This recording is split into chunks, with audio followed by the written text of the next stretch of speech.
Alors, j'ai été accusé par monsieur... Oh, je vous accuse pas du tout. Mais je ne vous ai pas interrompu. Non, mais je vous accuse pas. J'espère avoir le même traitement. J'ai été accusé de la théorie du complot. C'est l'argument habituel de ceux qui n'ont pas d'argument face à des faits qui dérangent. Et donc, je pense qu'il faut se poser la question, la France, amie du Mali.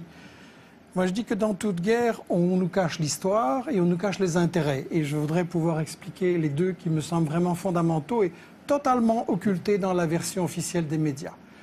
L'histoire occultée, c'est quand il y a eu un président élu au Mali qui s'appelait Modibo Keïta, qui voulait l'indépendance de son pays, le développement et mettre fin à la pauvreté.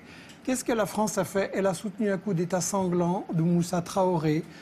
Modibo Keïta a crevé en prison et Moussa Traoré, ça a été une dictature épouvantable pendant 23 ans. Ensuite, il y a eu d'autres marionnettes à la place. Et est-ce que vous appelez ça une théorie du complot? J'aimerais que vous alliez le dire aux Maliens. Ensuite, il y a la question des intérêts, à savoir que le Mali, c'est un pays pauvre, mais comment on peut être pauvre quand on est riche? Et toute la région, le Niger, c'est un pays où c'est le dernier pays sur la liste du niveau de pauvreté dans le monde, et c'est un pays très riche avec l'uranium. Et donc, il faudrait expliquer ce que vous cachez soigneusement, à savoir que dans cette région, il y a de l'or. L'or a été exploité au Mali, dans les mines de Morila, par Bouygues, derrière des paravents. On a fait crever les gens qui extrayaient l'or avec du cyanure et de l'arsenic, aucune prévention, les nappes d'eau polluées, les gens crevaient comme des mouches. Et donc, ça c'est Bouygues, ça c'est l'or. De quelle époque parlez-vous, Michel Colomb? Tout récent, c'est encore il y a 5-6 années. La mine a été fermée récemment et on recommence le même coup de l'autre côté. Deuxièmement, l'uranium. Areva est plein de convoitises pour l'uranium du Mali. Et quand on veut voir ce qu'il va en faire, il faut voir ce qui se passe au Niger, le pays le plus pauvre, comme je le disais.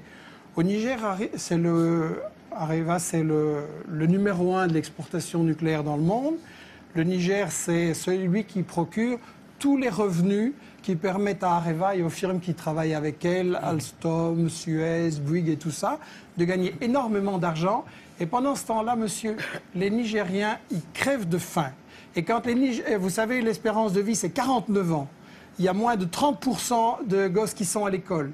Et quand les Nigériens ont dit à Areva, on voudrait quand même un peu d'argent pour nos écoles, ou bien par exemple, il aurait suffi, c'était un projet de la Banque mondiale, de 10 millions pour irriguer le Niger, et le Niger aurait eu, tous les gens auraient eu à manger, Areva a dit, c'est pas notre problème et les Nigériens peuvent continuer à crever de faim.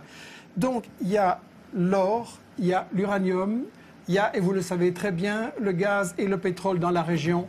Et c'est le responsable Afrique Nord de Total qui vient de dire récemment qu'avec la Mauritanie, avec le gaz qu'il y a tout ça, c'est le nouvel Eldorado. Et donc on est en train d'essayer, et on a tout à fait raison de parler de néocolonialisme, et le fait que la France y était là avant ou pas, ça n'a aucune importance. Le colonialisme, ça consiste à piller les richesses, et c'est ce qui se passe dans l'ensemble de l'Afrique. Un Africain noir sur 3 ne mange pas à sa faim. Un Africain noir sur 3 n'a pas accès à l'eau potable. Résultat, pendant la journée qui est en train de s'achever, là, il y a 10 000 gosses dans le monde qui ont crevé parce qu'ils n'ont pas accès à une eau potable. Et la raison de ça, c'est que les multinationales françaises et vos grands amis ou les amis de votre patron, Bolloré, Bouygues, Lagardère, etc., se sont fait des couilles en or pendant que les Africains, ils crèvent de faim. Et ça, allez leur dire que c'est une théorie du complot quand eux, ils voient la misère pendant qu'ici, vos amis, c'est les Ferrari, les Porsche et les châteaux. Vous pensez c'est pas une théorie du complot. Que quand les mafieux, les fondamentalistes, les terroristes qui sont au nord auront pris le pouvoir, les Maliens vont manger à leur faim, les Nigériens vont manger à leur faim, que ça va aller bien, que ça va aller mieux? Mais vous pensez qu'il y a un rapport de la guerre. Alors maintenant, si vous voulez me dire, excusez-moi, je vais vous répondre à votre question. Je vais vous répondre à votre question. Qui a lancé les fondamentalistes en Afghanistan, sinon les États-Unis? Qui travaille avec le Qatar et l'Arabie Saoudite pour répandre les trucs les plus fanatiques en Libye, en Syrie et même un peu ailleurs aussi. Ça, vous le savez très bien. Donc, une fois les islamistes sont vos amis et une fois sont vos ennemis. Il faudrait choisir. Je voudrais donner la parole à Naoufel Brahmi. Si vous voulez dire qu'il faut renégocier les contrats d'exploitation en Afrique pour toutes les grandes sociétés, je suis d'accord. Mais ça ne répond pas à la question Mais c'est de du savoir ce pillage. qu'on Les fait. gens, ils crèvent de Oui, faim d'accord, à cause de vos contrats. Oui, mais arrêtez de penser que ça n'est qu'à cause de ça. Et expliquez-moi comment les gens que nous combattons aujourd'hui vont donner de la richesse à tout le monde. Vous savez, il y a des pays qui ont beaucoup... La paix, il n'y aura jamais la paix tant que les gens crèveront de faim, et ils crèvent de faim à cause de vos amis. Bien sûr, Naoufel à cause de nos amis. Mais c'est bien, voilà. Bien sûr, c'est... Parlons de Benghazi. Non, on n'a pas le temps, malheureusement. Juste qui répondent pourquoi, alors à ce moment-là, quelle est la question que vous avez Le posée? pourquoi est très simple, parce que des représentants de la population de Benghazi qui menaçaient d'être massacrés Mais les services secrets français étaient 6 mois avant l'insurrection de Benghazi.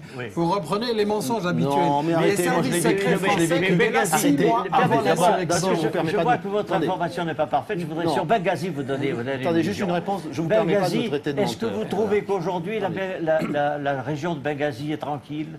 Est-ce que vous trouvez que... Non, je n'ai pas dit que tout ça avait tout réglé. Quel était l'objectif de l'intervention de la croisade en Libye? C'était d'introduire la démocratie. Non, mais vous trouvez que la démocratie existe en Libye? Non. À Benghazi? À Benghazi, on a évité le là massacre, où 15 jours après l'indépendance et la mission de notre croisade, on a assassiné l'ambassadeur des États-Unis. Voulez-vous me dire où est la démocratie aujourd'hui? Non, c'est pas la démocratie qu'on a introduit simplement, on a évité le massacre. Quel massacre? Vous avez assassiné, pas vous. Vous avez fait assassiner dans les conditions honteuses le colonel Kadhafi. Vous le savez bien comment il a été traité. On s'arrêtera là. On s'arrêtera là. Je suis navré. Je suis indigné parce que on recommence avec le complot. Je réfute la fausse information.